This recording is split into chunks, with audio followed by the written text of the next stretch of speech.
Hello students, आज हम आपको आइसोट्रोपिक और एनाइसोट्रोपिक के बाद क्रिस्टलाइन सॉलिड और एमार्फस सॉलिड में कुछ इम्पॉर्टेंट पॉइंट्स बताना चाहते हैं जो कि आप जानते रहिए कि एमार्फस सॉलिड और क्रिस्टलाइन सॉलिड में के बारे में थोड़ा सा। ये देखिए, एमार्फस सॉलिड में हम ये देखते हैं पार्टिकल्स का कोई रेगुलर अरेंजमेंट नहीं होता है, और एक लिक्विड लें तो लिक्विड में भी पार्टिकल का कोई रेगुलर अरेंजमेंट नहीं होता है।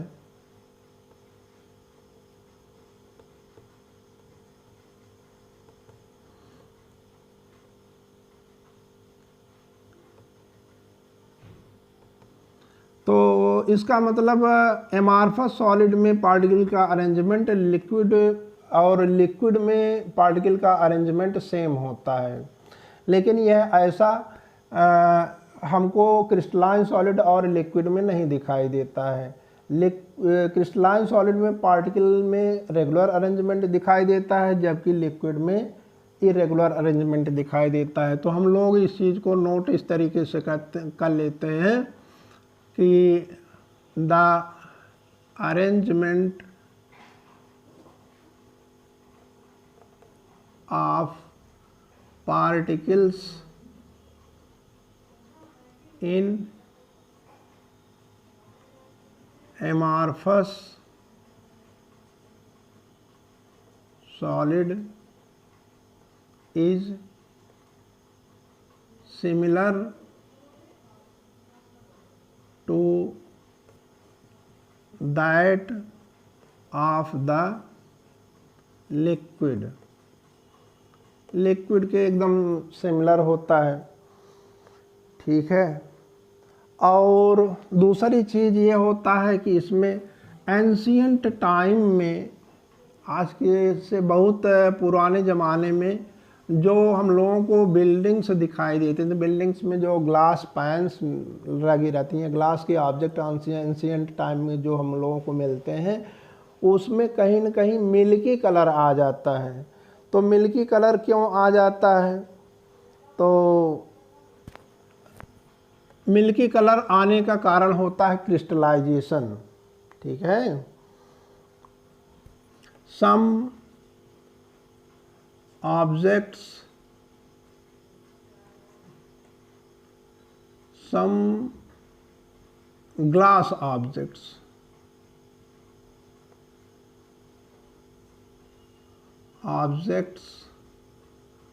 of ancient period have milky color।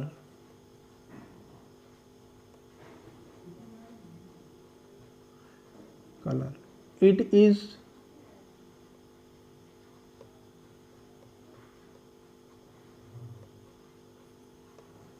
due to crystallization।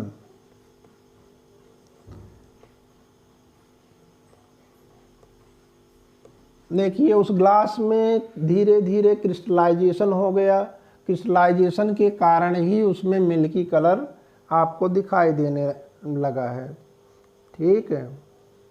और भी यह देखा जाता है कि अब देखिए, पूरा मिल्की कलर नहीं आएगा, पूरा क्रिस्टलाइजेशन नहीं आएगा, सम क्रिस्टलाइजेशन, ठीक है। सम क्रिस्टलाइजेशन आप कहिएगा, पूरा क्रिस्टलाइजेशन पूरा नहीं होगा। पूरा अगर क्रिस्टलाइजेशन हो जाएगा तो पूरा ग्लास का मटेरियल पूरा मिल्की कलर दिखाई देगा। मिल्की कलर जहाँ दिखाई दे रहा है वहाँ पर आप सोचिएगा कि यहाँ क्रिस्टलाइजेशन हुआ है। जहाँ पर ग्लास ट्रांसपेरेंट दिखाई दे रहा है वहाँ पर समझ लेना यहाँ पर क्रिस्टलाइजेशन नहीं हुआ है। अब इसके बाद और नेक्स्ट पॉइंट पर हम लोग ध्यान देते हैं। जिस तरीके से लिक्विड में हम लोग देखते हैं कि लिक्विड में property to flow, liquid flow कर सकता है, उसमें प्रॉपर्टी टू फ्लो होता है, वैसे ही एमार्फस सॉलिड में भी प्रॉपर्टी टू फ्लो पाया जाता है।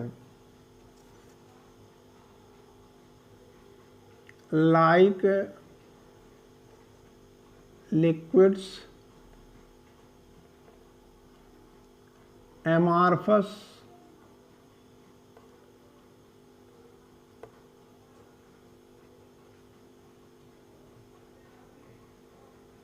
solids also have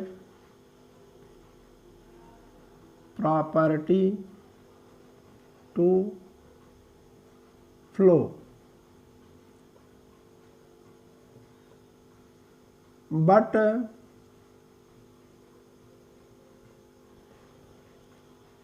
they flow very slowly.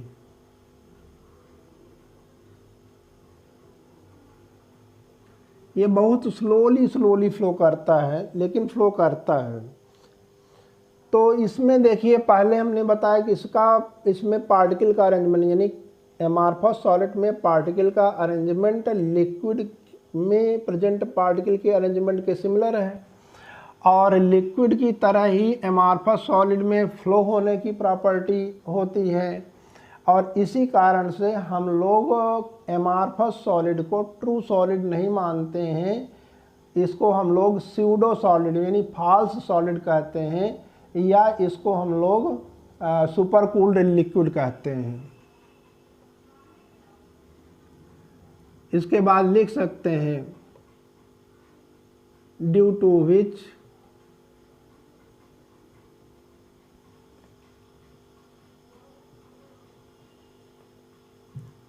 amorphous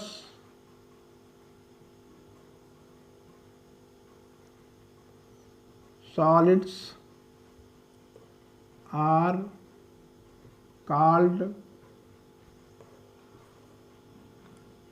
pseudo solids or supercooled liquids, supercooled liquids. ये भी आपको जानना था, ये भी आपको, इस पर भी क्वेश्चन आता है। अब ये देखते हैं कि इसका एविडेंस भी हम लोगों को मिलना चाहिए। ओल्ड बिल्डिंग्स में, आज से बहुत पुराने जो 100-150 साल पुरानी बिल्डिंग है, उसमें जो ग्लास पैन्स लगे होते हैं, उस ग्लास पैंस जैसे विंडोज़ में लगा हो और गेट में लगा हो, कहीं पर भी लगा है, तो ऊपर में ये मान लीजिए ग्लास पैन है, तो ऊपर में ये थिन हो जाता है, यानी टॉप पर कैसा हो जाता है, थिन, धीरे धीरे पतला हो जाता है, और ये बॉटम पोर्शन जो है ये थिक हो जाता है, ये थिक हो जाता है। तो ऐसा क्यों है? इसका कारण है कि ये ग्लास के जो पार्टिकल्स हैं स्लोली ऊपर से नीचे की ओर फ्लो किए हैं। ठीक है, इसको भी आप नोट कर ले।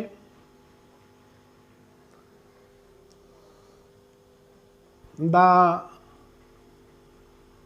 Glass pans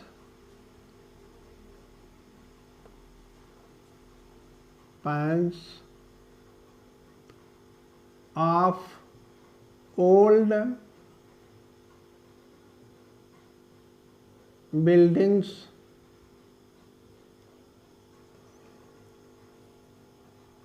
are thin at top and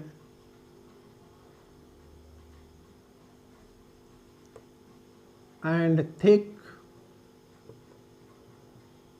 at bottom because the glass particles flow slowly downward.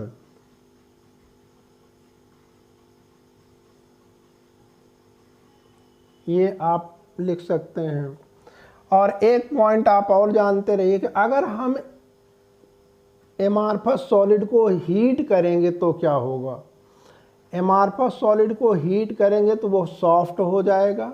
जब सॉफ्ट हो जाएगा तो उसको आप मोड़ सकते हैं, उसको एक डिफिनिट शेप दे सकते हैं। यानी उसको मोड़ करके एक डिफिनिट शेप दे करके कूल कर देंगे तो वो एक डिफिनिट शेप को ऑब्टेन कर लेगा। क्रिस्टलाइन सॉलिड में जल्दी सॉफ्टन नहीं होता है, ठीक। और अगर हम एमार्फस सॉलिड को हीट करें तो कुछ एक डिफिनिट फिक्स्ड टेम्परेचर पर वो एमार्फस सॉलिड क्रिस्टलाइन सॉलिड में बदल जाता है, यानी उसका क्रिस्टलाइजेशन हो जाता है। तो इस पॉइंट को भी आप नोट कर लें। On heating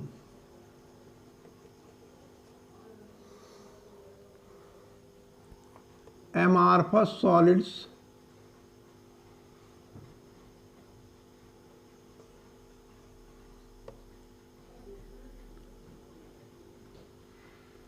on heating amorphous solids,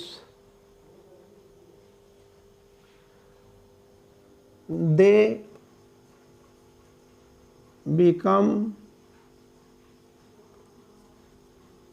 crystalline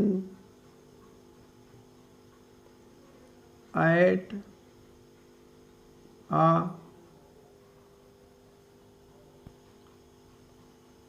some temperature, सम या फिक्स्ड आप कह सकते हैं।